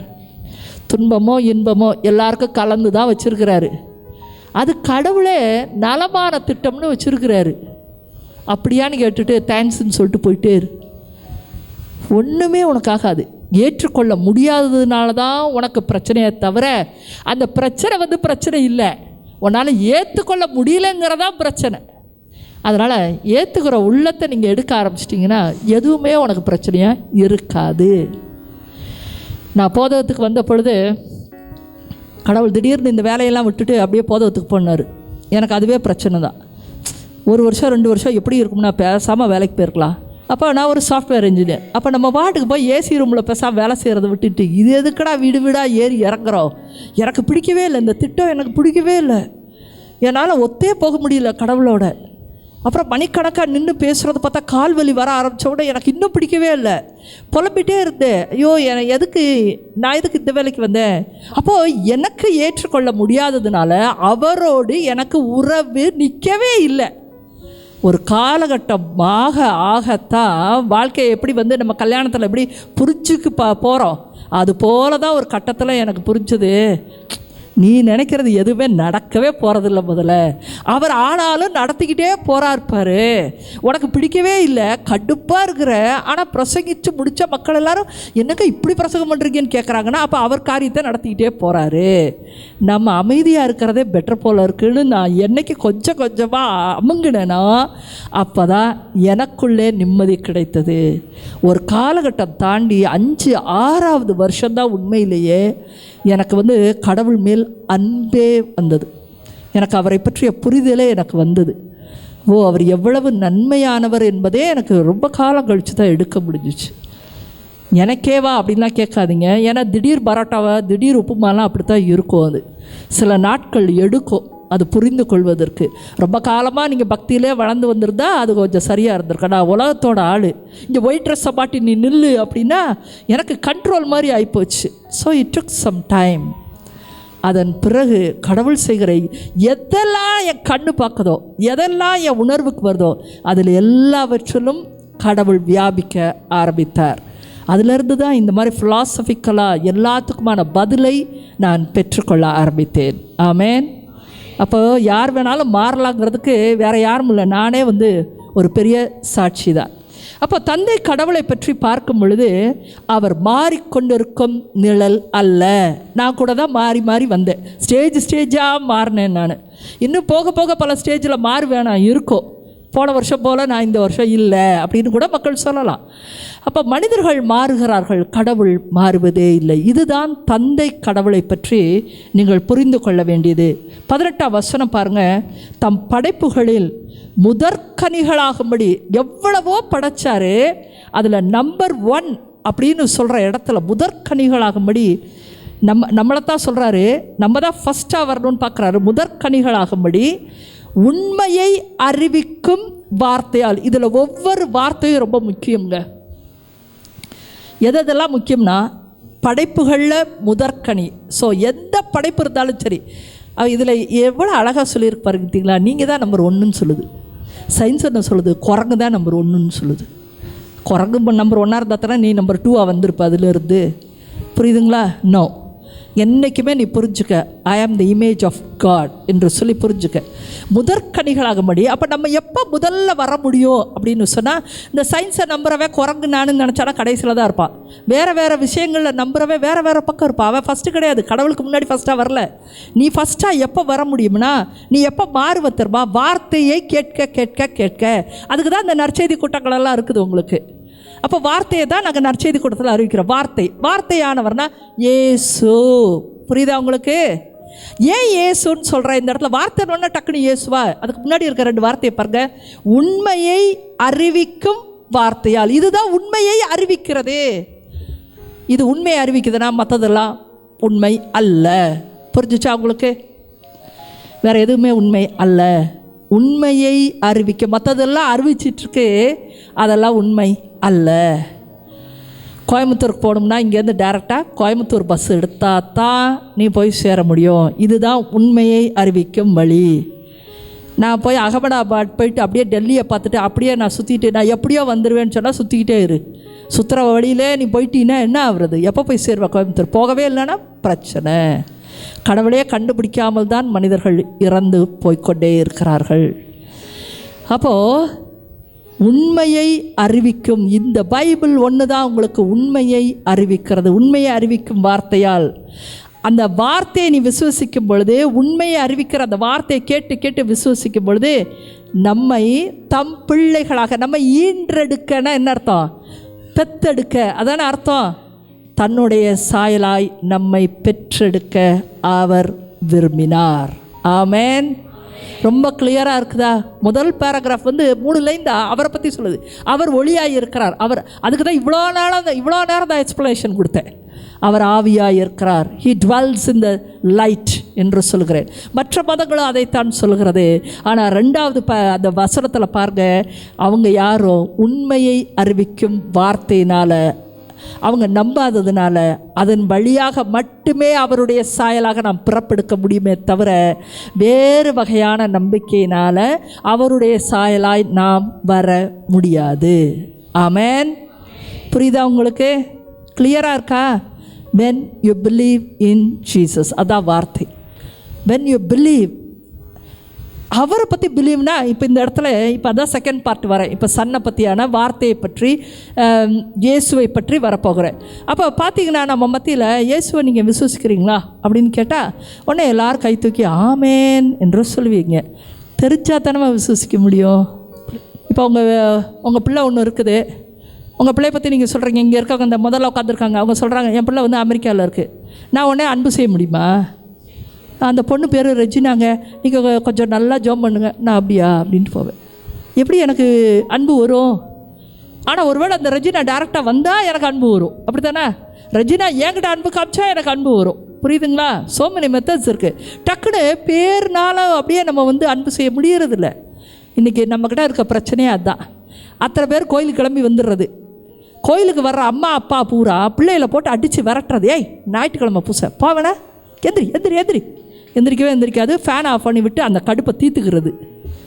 ஃபேன் ஆஃப் பண்ணி விட்டால் போதும், அத்தனை எந்திரிச்சு எங்கேயோ தலைதறிக்க ஓடும் அப்படின்னு சொல்லி அது வழியாக கட்டாயப்படுத்தி இழுத்து வரப்பட்டு ஞாயிற்றுக்கிழமை உட்கார வச்சுக்கிறீங்க. ஆமேன்னு போட்டவுடனே நீங்கள் கறி கடைக்கோ உங்கள் பிள்ளை வந்து வீடியோ கேமுக்கு ஓடி போயிடுது. என்ன அப்புறம் எங்கெங்க கடவுளை நீங்கள் விசுவசிக்கிறீங்க? உண்மையை அறிவிக்கும் வார்த்தையால். புரியுதுங்களா? நீங்கள் வார்த்தையை நிறையா கேட்கத்தாங்க நீங்கள் அவரை அறிஞ்ச பிறகுதான். எனக்கு நான் வார்த்தையை கொடுக்கத்தான் நானே அறிஞ்சிக்கிட்டேன். நானாக அறிஞ்சிக்கொள்ளவே முடியல. நான் உங்களுக்கு கொடுக்குறேன்னா I am always a listener. என்றைக்குமே நான் எப்போவுமே மக்கள் கேட்குறப்ப எப்படி இருக்கும்னு ஆரம்பத்தில் என் கூட ரொம்ப க்ளோஸாக இருப்பாங்களாம் கேட்பாங்க. இந்த இடத்துலேருந்து யாரோ பேசிகிட்டே இருக்கிறது போல் இருக்கும். இந்த இடத்துல நான் உட்காந்து கேர்லின் வந்து சேர் போட்டு உட்காந்து கவனிச்சுட்டு இருக்கிறது போலவே இருக்கும். எனக்கே வந்து பேசுகிற வார்த்தைகளை அங்கேருந்து கேட்கும்போது பக்குன்னு இருக்கும். சில சமயம் அச்சோ இன்னும் புதுசாக என்னென்னமோ சொல்கிறா அப்படிங்கிற மாதிரி இருக்கும். So God speaks and I am a listener. I listen to the word of God for many years. அதுக்கப்புறம் தான் எனக்கு 5-6 வருஷத்துக்கு அப்புறம் நம்பிக்கையே வந்தது.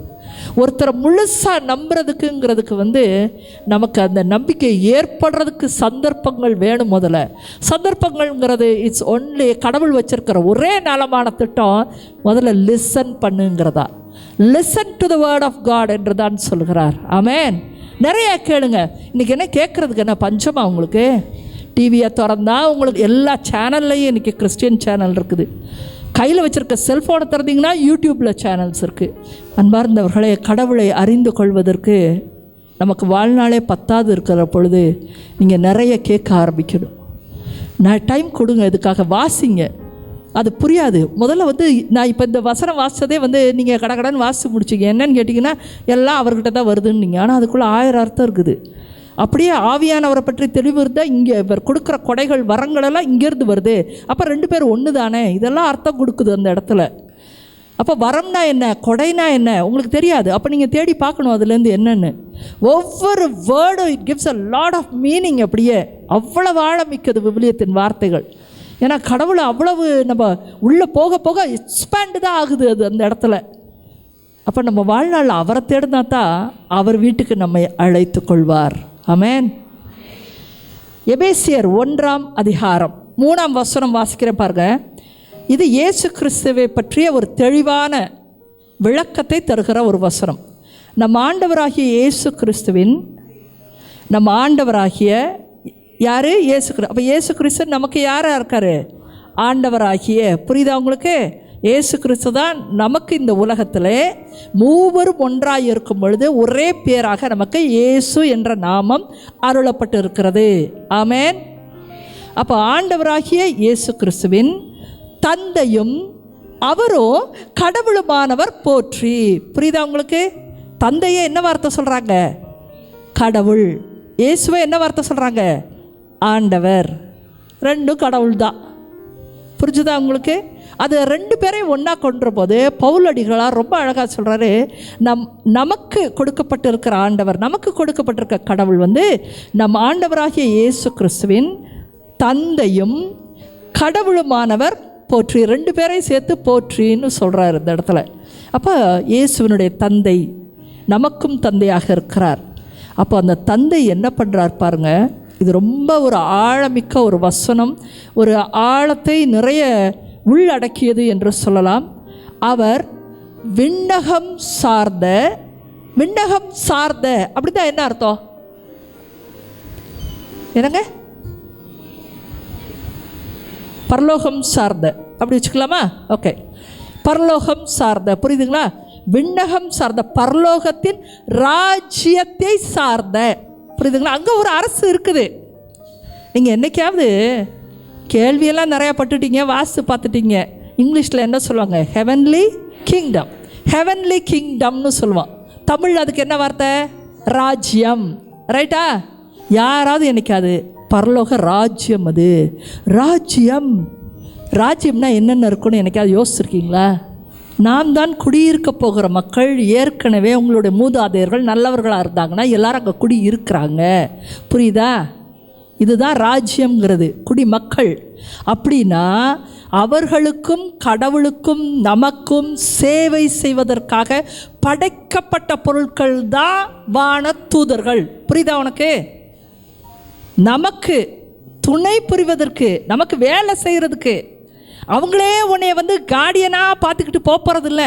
நீ ஜெபம் பண்ணால் அதை எடுத்துக்கொண்டு போய் கொடுக்குற வேலை ஏஞ்சலுக்கு இருக்குது. புரியுதா? நீங்கள் ஜெபிக்கிற ஜெபத்தை எடுத்துக்கொண்டு செல்வார்கள். கடவுள்கிட்ட பதிலை வாங்கி கொண்டு வருவார்கள்.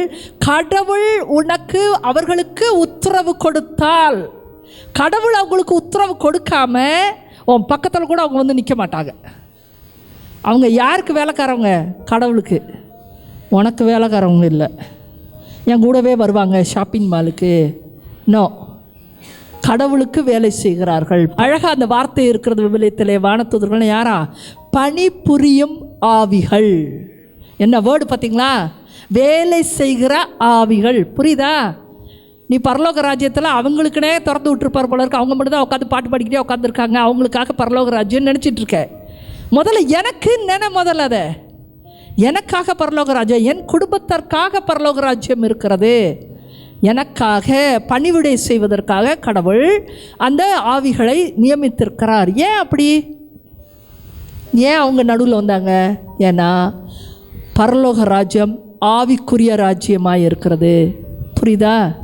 ஆவிக்குரிய விதத்தில் அவுட் ஆஃப் த வேர்ல்டு, இந்த எர்த்தை விட்டு, பூமியை விட்டு எவன் வெளியே போயிட்டானோ, நீங்கள் எல்லாத்தையும் பார்க்குறீங்களே, இந்த அஸ்ட்ரானட்ஸ் வெளியே போனாங்கன்னா என்ன பண்ணியிருக்காங்க? தலையெல்லாம் கவர் பண்ணி மூடி இருக்கிறாங்க. ஏன்? நம்ம சாதாரண முறையில் சுவாசிக்கும்படி அங்கே ஆக்சிஜன் கிடையாது. புரியுதா? அதுக்கு பின்னாடி அந்த ஹெல்மெட் வழியாக உள்ளே பின்னாடி ஆக்சிஜன் டேங்க்கு சின்னதாக வச்சுருப்பாங்க. அதுலேருந்து ஆக்சிஜன் எடுத்துகிட்டு இருக்காங்க. நம்ம பூமியை விட்டு போனாலே ஆக்சிஜன் கிடையாது, மனிதன் உயிர் வாழ முடியாது. கிளியராது? அப்போது பூமியை விட்டே போக முடியாது. அப்படிங்கிறப்ப பூமிக்கும் பரலோக ராஜ்யம் ஆவிக்குரியதாக இருக்கிறது. இந்த ரெண்டுக்கு இடையில பணிபுரியும் ஆவிகள் தேவை. அதனால தான் கடவுள் தூதர்களை உண்டாக்கினார், அவருக்கு பணி செய்யவும். ஆதி தொட்டே அவங்க உருவாக்கப்பட்டாங்க. ஏன்னா தொடக்கத்திலேயே பிசாசு அது லூசிஃபர் இருந்தா அன்னைக்கே. அதனால் ஆதியில் கடவுளுக்கு பணிபுரியும் ஆவிகளாக, போற்றக்கூடியவர்களாக, பாடல் பாடக்கூடியவர்களாக இருந்தாலும் இன்றைக்கு நமக்கு அவர்கள் பணிபுரியும் ஆவிகள். புரிஞ்சதா உனக்கு? நீ கார்டியன் ஏஞ்சல் ப்ரேயர் சொன்னால் உன் பக்கத்தில் இருப்பாங்க. ஏன்னா நீ ஜெபிக்கிற கடவுள்கிட்ட எனக்கு பாதுகாப்பு வேணுங்கிற, கடவுள் உனக்கு ஒரு பாதுகாப்பு. இன்றைக்கெல்லாம் பெரிய ஆட்கள்லாம், செலிப்ரிட்டி எல்லாம் பாதுகாப்புக்கு யாரை வச்சுருக்குறாங்க? பாடி கார்ட்ஸ் வச்சுருக்காங்க இல்லையா? காசெல்லாம் கொடுத்தா நமக்கு பாடி கார்ட்ஸ் கிடைக்கும். அது போல தான் நீ நேர்மையாக இருந்து கடவுள்கிட்ட உண்மையாக இருந்து கடவுள்கிட்ட கேட்டீங்கன்னா உனக்கு அனுப்புகிற பாடி கார்ட்ஸ் தான் ஏஞ்சல்ஸ். புரியுதா? நாம தான் பரலோக ராஜ்யத்துக்கு உரியவர்களாக இருக்கிறோம். ஆமேன். கரங்களை தட்டி ஆண்டவருக்கு ஒரு நன்றி சொல்லுங்கள். முதல்ல இந்த தெளிவு முதல்ல எனக்கு கிடைச்சதுக்கே நன்றி ஆண்டவரேன்னு சொல்லுங்கள். அப்போது இந்த வசனத்தை பாருங்கள். நம் ஆண்டவராகிய இயேசு கிறிஸ்துவின் தந்தையும் கடவுளுமானவர் போற்றி, அவர் விண்ணகம் சார்ந்த, புரியுதா, பரலோக ராஜ்யம் சார்ந்த ஆவிக்குரிய ஆசி அனைத்தையும், அங்கே நிறைய ஆசீர்வாதங்கள் இருக்குது இல்லையா, அந்த ஆசீர்வாதங்கள் எல்லாத்தையும் கிறிஸ்து வழியாக நம் மீது பொழிந்துள்ளார். கிறிஸ்து வழியாக மட்டும்தான் பொழிந்துள்ளார். ஆமென். வேறு வழி இல்லை. புரிஞ்சதா உனக்கு? இப்போ பரலோக ராஜ்யத்தில் நீ மகிழ்ச்சியாகவே இருக்கலாம். அதுதான் ஆசி. பரலோக ராஜ்யத்தின் ஆவிக்குரிய ஆசின்றார்ல, ஆவிக்குரிய ஆசீர்வாதம்ங்கிறது என்னது? மகிழ்ச்சியாகவே இருப்பது. அந்த ஆசீர்வாதம் இங்கே இருக்குதா? இல்லை. மரணம் எங்கே இருக்குது? இங்கே இருக்குது. பரலோகத்தின் ஆசிகளில் மரணம் என்பதே இல்லை. துக்கம் இங்கே இருக்குது, அங்கே இருக்குதா? இல்லை.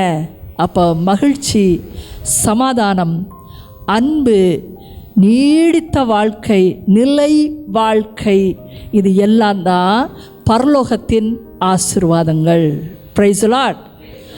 இந்த ஆசீர்வாதங்கள் அனைத்தும் கிறிஸ்து வழியாக. தெளிவாக இருக்குதா வார்த்தை? பவுல் கண்டுபிடிச்சிட்டாரு. ஏனென்றால் கடவுளுக்கும் அவருக்கும் அவ்வளோ ஒரு தொடர்பு இருந்தது. அதனால தாங்க நியூ டெஸ்டமெண்ட்டில் பாதிக்கு மேலே பவுல் அடிகளாரோட எழுத்துக்கள் இருக்குன்னா அவர் அவ்வளவு உண்மையை வெளிப்படுத்துறதுனால தான் திருச்சபை ஏற்றுக்கொண்டது. அது திருச்சபை பைபிளை கிரியேட் பண்ணவே இல்லை. ஆவியானவர் ஆதி திருச்சபையில் ஆண்டவர் நமக்கு கணக்கு பிரகாரம் வருஷத்தை வச்சு தானே நம்ம கணக்கு பண்ணுறோம். இயேசு ஆண்டவரை வச்சு தான் புதிய நூற்றாண்டே தொடங்குச்சு இல்லையா? ஆண்டவர் எத்தனை வருஷம் வாழ்ந்தார்? 33 வருஷம், ரைட்டுங்களா? 33லேருந்து 70வது வருஷத்துல புதிய திருச்சபை உண்டானது. ஆண்டவர் இறந்து பரலோகம் போனது பிறகு பயங்கரமாக புதிய திருச்சபை, ஆதி திருச்சபை உண்டானது. 70லே ஆரம்பித்து எல்லாரும் சேர்ந்து பல இறைவாக்கினர்கள் ஆதி தொட்டு எழுதின எல்லா கடவுள் வார்த்தையை கொண்டு வந்த எல்லா எழுத்துக்களையும் அந்த காலத்துலேருந்து ஒன்று சேர்த்து நடுவில் மனிதர்கள் 10 பேர் இருந்து செஞ்சுருக்கலாம். ஆனால் ஆவியானவர் எல்லாருக்குள்ளே இருந்து இது வேணாம், இதவை மோசே எழுதின 5 புஸ்தகத்தை கொண்டா, அதுதான் உங்களுக்கு தொடக்க நூல், அதுதான் இணைச்சட்டம், லேவியராகமம், இதெல்லாம் மோசே எழுதுனது, அதை கொண்டு வா. சாமுவேல் எழுதின 2 புத்தகத்தை இதை வைக்கலாம், இதெல்லாம் சேர்த்து தொகுத்து ஆவியானவர் நமக்கு ஒரு புத்தகமாக முதல் நூற்றாண்டுகளிலேயே உருவானது தான் பைபிள். இதில் அத்தனை கடவுள் மனிதர்கள் கடவுளோடு பேசுகிறது எல்லாமே சேர்ந்து தொகுக்கப்பட்டு இருக்கிற புத்தகம் அது. ஆனால் நீங்கள் புதிய ஏற்பாட்டில் பார்த்தீங்கன்னா அநேக பக்கங்கள் பவுலடிகளார் எழுதினது. ஏன்னா அவ்வளவு தூரம் கடவுளோடு இருந்து அவர் பயணம் செஞ்சு ஆதி திருச்சபையை பல இடங்களில் நிறுவினார். அதனால் அந்த அனுபவங்கள் இருந்தது, அவர் எழுதி வைத்தார், அதை எல்லாத்தையும் கொண்டு வந்திருக்காங்க. அப்போ அவர் சொல்கிறார், ஆவிக்குரிய ஆசி அனைத்தையும் கிறிஸ்து வழியாக. அவர் ஒரு யூதராக இருந்தார். இயேசுவை ஏற்றுக்கொள்ளாத மக்கள், இயேசுவை கொன்ற மக்கள் மத்தியில் அவர் சரியாக சொன்னார், இயேசு வழியாகத்தான் நம் மீது பொழிந்துள்ளார். இயேசுவை ஏற்றுக்கொண்டாதான் அந்த பரலோகத்தின் ஆசீர்வாதத்தை நீ பிடிக்க முடியும் என்று சொன்னார். அப்போ கடவுளுடைய திட்டம், தந்தை கடவுளுடைய திட்டத்தை பாருங்கள். உலகத்தில் நாம் இப்போ வாழ்கிற நாட்கள்லேயே நாம் தூயோராகவும், எந்த இடத்துல நீங்கள் பெரிய பாவி அப்படின்னா யாராவது இருக்கீங்களான்னு கேட்டால் கை தூக்க மாட்டீங்க. உங்கள் உள்ளந்தான் சொல்லும், பெரிய கொலை பண்ணிட்டு வந்துட்டேன். ஆனால் அதை கூட இன்றைக்கெல்லாம் ஒன்றும் தப்பே இல்லைன்னு ஆகிப்போச்சு, அப்படி தானே? இஸ்ரேலும் ஹமாஸும் அடித்து சாவுது, ஒரே நாளில் 1000 பேர் சாகுறான். கொலை தான், வார்னா அப்படி தான் எடுத்துக்கோ அப்படிங்கிற அளவுக்கு இன்றைக்கி உலகம் போயிடுச்சு. அவன் செத்தாலும் நடக்கிறதான் எடுத்துக்கோ, ஆக்சிடெண்ட்டில் என்ன ஒரு பேர் நடக்கிறதா எடுத்துக்கோ. சாவு மரணம் இன்றைக்கி எதுவுமே யாருமே கவலைப்பட போகிறதில்ல. நான் செத்தா நீ செத்தா நாளைக்கே தொடச்சி விட்டுட்டு அடுத்த நாளே ரெடி ஆகிடுவாங்க. உங்கள் வாழ்க்கையை நீங்கள் பாருங்கள். இன்றைக்கி எதுலையாவது நீங்கள் கோட்டை விட்டுட்டு பணத்தை விட்டுட்டேன், என் குடும்பத்தில் நிம்மதி இல்லை அப்படின்னு உட்காந்திங்கன்னா உன் ஆசைகள் தான் உன்னோட அழிவுக்கு நிறைய காரணம். என் ஆஃபீஸில் நான் மாடு மாதிரி வேலை செய்கிறேன், ஆனால் என்னை அசிங்கப்படுத்துகிறான். நிறைய பேர் ஞானமே இல்லாமல் தான் வேலை செய்கிறாங்க. நான் சொல்லும் போதே சின்ன விஷயத்த சொன்னால் அவங்களுக்கு புரியறது இல்லை. அப்போ நான் கேட்பேன், எங்கே வேலை பார்க்குறீங்க? நான் அவ்வளோ பெரிய கம்பெனியில் இருக்கிறேன், எவ்வளோ சம்பளம்? 1.5 லட்ச ரூபா சம்பளம். எனக்கு ஆச்சரியமாக இருக்கும். ஒரு சின்ன லைன் சொன்னால் புரியல, இவன் எப்படி வாழ்கிறான் அந்த இடத்துல அப்படின்னு சொல்லிட்டு ஆஃபீஸில் எப்படி பார்க்க ஒரேடியாக திட்டுறாங்க சிஸ்டர். ஆனால் 1.5 லட்ச ரூபா வாங்குற வரைக்கும் போயிடுறாங்க. ஏன்னா படிப்பு வந்துடுது, மனப்பாடம் பண்ணி படித்து எழுதி எதையோ ஒரு வேலையை வாங்கிடுறாங்க. ஆனால் சிந்திக்கிற திறன் இல்லை. அதை தானே மெயினாக எடுக்கணும். நீங்கள் ஒரு வேலைக்காரமாக அப்படி போகிறப்ப கூட நம்ம சொன்னோம்னா சிந்திக்கிற திறன் இருக்குது, பார்த்து பண்ணுமா, அது அப்படி விழுதுன்னா சரிங்க எனக்கு புரியுதுங்க நான் அப்படி பண்ணுறேங்கிறாங்க. ஏன்னா அந்த வேலையில் கவனத்தோடு இருக்கிறாங்க, அவங்களுக்கு புரியுது, அவங்க லெவலுக்கு அது புரியுது. ஐடி லெவலில் போயிட்டு அப்புறம் ஏன் புரிய மாட்டேங்குது? அதனால தான் அவங்களுக்கு அங்கே ஆஃபீஸில் திட்டு விழுகுது. நம்மக்கிட்ட இருக்கிற பிரச்சனையை ஆராய்வோம் முதல்ல. நீங்கள் ஞானத்தை வளர்த்துக்கிறதில்ல, அடுத்து படிக்க வேண்டியது இருந்துச்சுன்னா படிக்கணும். நான் அதெல்லாம் எதையுமே செய்ய மாட்டேன், அவன் என்னை திட்டிகிட்டே இருக்கான், நான் வேலையை விட போகிறேன். இன்றைக்கு இருக்கிற ஜென்ரேஷனு எப்போ பார்த்தாலும் வேலையை விடுறேன், நான் வேறு வேலை தேடுறேன். நீ எத்தனை வேலை தான் தேடிகிட்டே போகிற? ஞானத்தை தேடும். முதல்ல மனதில் ஒரு அமைதி இருந்துச்சுன்னா கிளியர் பிக்சர் கிடைக்கும் உனக்கு. எது பார்த்தாலும் கண்ணு நல்லா தெரிஞ்சால் தானே எல்லாரையும் பார்க்க முடியும். கண்ணில் கோளாறு வச்சுட்டு நீ சரியாக ட்ரெஸ் பண்ண, நீ கச்சன்னு இருக்கன்னா என்ன அர்த்தம்? பிரச்சனை பூரா நம்மக்கிட்ட தான். நான் திரும்பி சொல்கிறேன், நம்மக்கிட்ட தான். நான் அந்த 15 வருஷம் இந்த ஊழிய வாழ்க்கைக்குள்ளே வந்து நிறைய பிரச்சனைகளை சந்தித்தேன். நீங்கள் நினச்சி கூட பார்க்க முடியாத பிரச்சனைகளை நான் சந்தித்தேன். இந்த இடத்துல வந்து நான் நிற்கிறேன்னா, ஒரு லேடி ப்ரீச்சராக இன்றைக்கி அறியப்படுறேன், இன்டர்நேஷ்னல் ப்ரீச்சராக அறியப்படுறேன்னா, தேவாலயத்துக்கு உள்ளேருந்து தான் எனக்கு பெரிய பிரச்சனைகளை கலப்பினாங்க. உள்ளடி வச்சு அடித்தாங்க. எப்படி கடவுளுக்கு பயம் இல்லையா அவங்களுக்கெல்லாம்? அச்சோ இவங்க இப்படி செய்கிறாங்களே, கடவுள் என்ன செய்ய போகிறாரோ, ஐயோ இவங்க இப்படி பண்ணுறாங்களே, புலம்பல் தான் இருந்துச்சு. 2 வருஷம் கழிச்சு தான் எனக்கு உணர்வு வந்துச்சு, பிரச்சனை இருக்கத்தான் செய்யும். அதுதான் உலகம். நான் எப்படி அதை எடுக்கிறேங்கிறது தான் இருக்குது. அன்னைக்கு நான் மாறினேன். நீ இப்படியே பேசிகிட்டே இரு, நான் கடவுள் என்ன விரும்புகிறா அதை நான் செய்வேன்னு சொல்லி நான் வேறு ட்ராக் எடுத்தேன். நான் உயர்ந்துக்கிட்டே போனேன். என் உயர்வு தான் மற்றவங்களோட வாயை அடைச்சி எல்லாத்தையும் அமுக்குச்சு. இப்போ வாயே இல்லாமல் பேசாமல் உட்காந்துருக்குறாங்க எல்லாருமே. எல்லா பக்கத்துலேருந்தும் அடங்கி உட்கார்ந்தாங்க.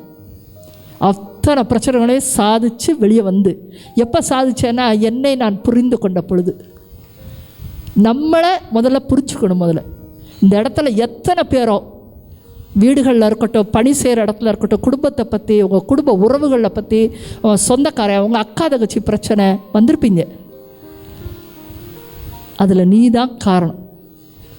முதல்ல நீ மாறு.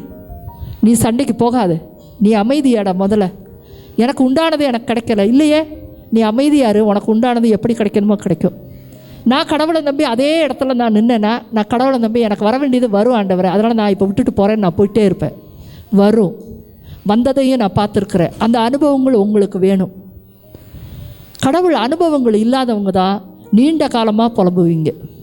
நீண்ட காலம் துக்கம் இருக்குன்னா உங்களுக்கு கடவுள் அனுபவங்களே இல்லைன்னு அர்த்தம். அதுக்கு காரணம் நீங்கள் கடவுளை தேடவே இல்லைன்னு அர்த்தம். It's right time. சின்ன வாழ்க்கை, இந்த வாழ்க்கைக்குள்ளே நீ கடவுளையும் தேடணும், கடவுளை அறியணும், நீ கடவுளை போற்றி முடிச்சிருக்கணும். அப்போ தான் நீ அவர் வீட்டுக்கு போக முடியும். உன் பேர் ஜானுங்கிறதுனால பரலோக ராஜ்யமெல்லாம் ஒன்றும் திறந்து வைக்கலை. உன் பேர் மேர்சி மேரின்னு வச்சா வாவான்னு கூப்பிட்றாரு ஆண்டவர். அதெல்லாம் கிடையாது. பேர் வச்சா மட்டும் கிடையாது. நீ கோயிலுக்கு போனேங்கிறதுனால கிடையாது. உனக்கு நல்லா உன் சாமியாரை நல்லா தெரியுங்கிறதுனால எல்லாம் பரலோகம் திறக்கப்படாது. நீ வார்த்தையின் வழியாகவே உன்னை பெற்றெடுக்க, உன்னை ஈன்றெடுக்க அவர் விரும்பினார். ஆமேன். அதை விட்ட வழியே இல்லை. நீ முதல்ல வார்த்தையை வாசிக்க ஆரம்பி. நீ மனதளவில் உன்னைய சாந்தப்படுத்து. நீ உன்னைய பொறுமை உள்ளவளாக்கு, உன்னைய கனி உள்ளவளாக்கு, உன்னைய விசுவாசம் உள்ளவளாக்கு. முதல்ல அதை தானே கடவுள் சொல்லிட்டே இருக்காரு. நீ அமைதியட, நீ புரட்டாட்டம் பண்ணாத, நீ ஆர்ப்பாட்டம் பண்ணாத, அழுது ட்ராமா பண்ணாத. நான் செய்வேன்னு சொல்லி நீ நம்பு, பேசாமர், நான் செய்கிறேன், அப்படி தான் சொல்கிறேன். அந்த அமைதி தான் உங்கள் உள்ளத்துக்குள்ளே இப்போ கூட வேணும். கடவுள் எவ்வளோ பெரிய திட்டங்களை வைத்து இந்த உலகத்தை உண்டாக்கி மனிதர்களை உண்டாக்கி இருக்கிறார். உனக்கு என்ன தேவைன்னு அவர் தெரியாமல் போயிடுமா? ஒரு பிரபஞ்சத்தை உருவாக்க நினச்ச தேவனுக்கு உனக்கு ஒரு வேலை கொடுக்குறது என்ன பெரிய கஷ்டமா? ஏன் இன்னும் வேலை வரலன்னு நீ கேட்டீன்னா, நீ இன்னும் அடங்கணும்னு அவர் எதிர்பார்க்குறார். அவர் கைக்குள்ளே அடங்கு, பேசாமல் அடங்குள்ள. உங்கள் கொந்தளிச்ச உள்ளமெல்லாம் கொஞ்சம் அடங்கட்டும். முதல்ல வார்த்தையே இன்னும் தெரியாது உங்களுக்கு, அப்படின்னா அவரே தெரியாதுன்னு அர்த்தம். If you don't know any verse, ஒரு வசனத்தை நீ இன்னும் மனப்பாடமாக சொல்ல முடியலன்னா வார்த்தை தானே இயேசு கிறிஸ்து. அப்போ உனக்கு இயேசுவே தெரியாதுன்னு அர்த்தம். இயேசுவை நீங்கள் எப்படி ஏற்றுக்கொள்வீங்க, எப்படி விசுவசிப்பீங்கன்னு கேட்டேன் இல்லையா? நீ எப்போ வார்த்தையை நிறைய தெரிஞ்சு அதை உன் வாழ்க்கையில் கொண்டு வந்து அதனுடைய பலன்களை நீ பார்க்கிறாயோ அப்பொழுது நீ இயேசுவை அறிந்து கொண்டாய் என்று அர்த்தமாகிறது. வார்த்தை உன் வாழ்க்கையில் நிற்கணும், அப்போ தான் அது அர்த்தம். வார்த்தையே தெரியாதுன்னா எப்படி அப்போ இயேசுவை தெரியும்? கடவுளுடைய திட்டம் என்ன தெரியுமா? இந்த 4ஆம் வசனத்தில் இருக்கிறது.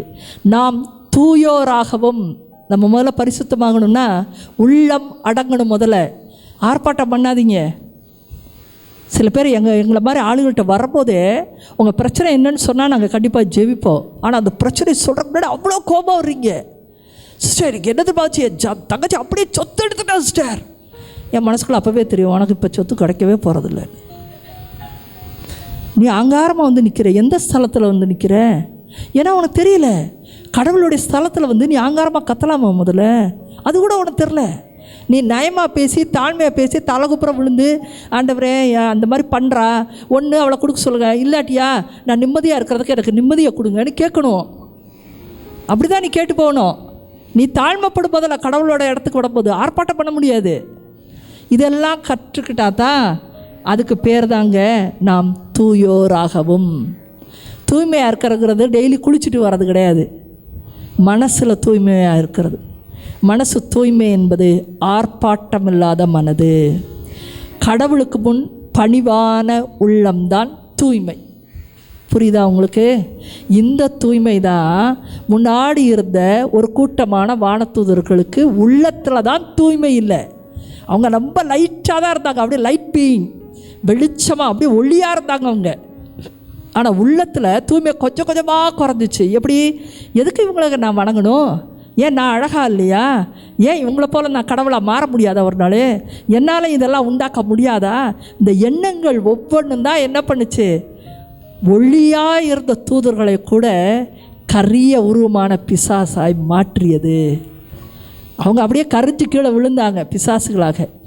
நம்ம கூட உள்ளத்தில் இன்னும் தூய்மை அடையாததுனால தான் கடவுளின் பிள்ளைகளாக நாம் இன்னும் மாறாமல் சாத்தானின் பிள்ளைகளாகவே இன்றைக்கு இருக்கிறோம். சிஸ்டர், நான் என்ன சாத்தானின் பிள்ளையா? ஆர்ப்பாட்டமாக இருக்குதா உள்ளம்? அப்போ அவங்க கையில் தான் இருக்கிறீங்க. அன்பார்ந்தவர்களே, ஆர்ப்பாட்டமான உள்ளம், அழுகையான உள்ளம், கூக்குரல் இடுகிறது, புலம்பல் அடிக்குது, ரொம்ப வருஷமாக அப்படி இருக்கிறீங்கன்னா அதனோடு தான் நீங்கள் இருக்கிறீங்க. அதை உடைக்கிற இடங்கள் தான் இதை போன்ற நற்செய்தி கூட்டங்களின் இடங்கள். ஆமென். அதுக்காக தான் நீங்களே இஷ்டப்படாட்டியும் கூட கடவுள் உங்களை கரம் பிடிச்சி கொண்டுட்டு வர்றாரு இந்த இடத்துக்கு. ஏன்னா நீ தான் ரொம்ப நாளாக கூக்குரலிட்ட, ஜெபிச்ச, எனக்கு விடுதலை கொடுங்கன்னு கேட்ட, அப்போ இந்த இடத்துக்கு வான்னு சொல்லி கடவுளாகவே நம்மை அழைத்து வருகிறார். ஆமென். அப்போ இந்த வசனத்தை திருப்பி பாருங்கள். நாம் தூயோராகவும், உள்ளத்தில் தூயோராகவும், மாசற்றோராகவும், நேர்மையான நடத்தை. முதல்ல எந்த காசுக்கும் வந்துச்சா எடு, வரலைன்னா விடு. நீ உழைச்சி சம்பாரி, முதல்ல போதும்னு நினை. முதல்ல பிள்ளைகள் என்ன பண்ணாலும் ஏற்றுக்கிற உள்ள முதல்ல பெற்றோருக்கே வேணும். முதல்ல வயசாகுது உங்களுக்கு, மல்லு கட்டி நிற்காதீங்க. இன்றைக்கி இருக்கிற பிள்ளைகள் ஒதுங்கி போயிடுவாங்க, சட்டுன்னு இல்லைன்ட்டு போயிடுவாங்க. பாதிக்கப்படுறது நீங்கள் தான். இன்றைக்கி ட்ரக்ஸ்லேருந்து நீங்கள் உங்கள் வீட்டை தாண்டி நீங்கள் யோசிக்கிறது இல்லை. நான் சமீபத்தில் 3 மாதம் அமெரிக்காவில் இருந்தேன். எங்கே திரும்பினாலும் இந்த தடவை பிரச்சனைகளை பார்த்தேன். என்ன பிரச்சனை தெரியுமா? பெற்றோராக வந்து கண்ணீர் வடிக்கிறாங்க. நிறைய தமிழ் சமூக குடும்பங்கள் இன்றைக்கி இந்த தடவை வந்துச்சு. ஏன்னா பாதி பேருக்கு மேலே பிள்ளைகள் எல்ஜிபிடி பசங்க பூரா படித்து காலேஜுக்கு வர்ற வரைக்கும் நல்ல பசங்களாக இருந்தவங்க இன்றைக்கி பொம்பளை பிள்ளைகளை ட்ரெஸ்ஸை போட்டு ஜடை போட்டு விட்டு ஊர் பூரா அலையிறானுங்க. பொம்பளை பிள்ளைங்க பையன் சட்டையை போட்டுட்டு நான் பையனாக மாறிட்டேங்குது. ஒரு பொண்ணு இன்னொரு பொண்ணோட ஓடி போயிடுது. ஓடி போகிறதில்ல, அவங்க சேர்ந்து நல்லா கண்ணு முன்னாடி வாழ்கிறாங்க. பெற்றோரை திரும்பி பார்க்குறதே இல்லை. ஒவ்வொரு பெற்றோரும் அங்கே கண்ணீர் விட்டுட்டு இருக்காங்க. அப்போ நீங்களும் ஆர்ப்பாட்டம் பண்ணால் பிள்ளைகளுடைய ஆர்ப்பாட்டத்தை உங்களுக்கு தாங்காது. அங்கே நடக்கிற காரியம் இன்னும் 10 வருஷத்துக்குள்ளே எல்லா இடத்துலையும் நடக்கும். இங்கே அமைதி அடையுங்க. நீங்கள் முதல்ல ஆண்டவருக்குள்ள தூயோராகவும் மாசற்றோராக இருந்து உங்கள் பிள்ளைகளை வழி நடத்துங்கள். நம்ம மாற வேண்டியது நிறைய இருக்குது.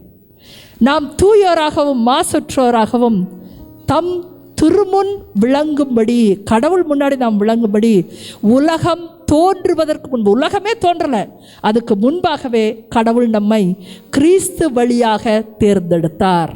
ஆமென். நாம் கிறிஸ்து வழியாக தேர்ந்தெடுக்கப்பட்டு இருக்கிறோம். கிறிஸ்து வழியாகவே ஈன்றெடுக்க நம்மை கடவுள் ஆசித்திருக்கிறார். ஆமென். அப்போ இயேசு சொன்னார், இந்த வசனத்தோடு நிறைவு செய்து கொள்வோம். இயேசு சொன்ன வார்த்தை, வழியும் உண்மையும் வாழ்வும் நானே. நான் தான் ஒரே வழின்னு சொல்லி முடித்தார்.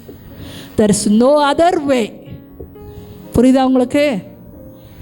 உங்களுக்கு முதல் கேள்விக்கான பதில் இப்போ கிடச்சிருக்கும்னு நான் நினைக்கிறேன்.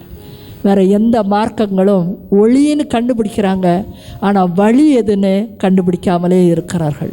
இயேசுதான் ஒரே வழி.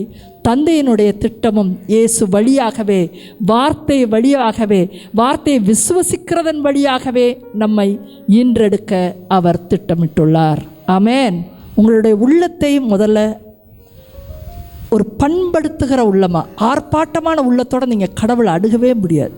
தாழ்மை உள்ள ஒரு உள்ளமாக மாற்றி, ஆண்டவரே எனக்கு இன்னும் அதிக ஞானத்தை தாரும், என்னுடைய வாழ்க்கையும் என் குடும்பத்தாருடைய வாழ்க்கையை நடத்துவதற்கு ஞானத்தை தாரும் என்று கேளுங்க.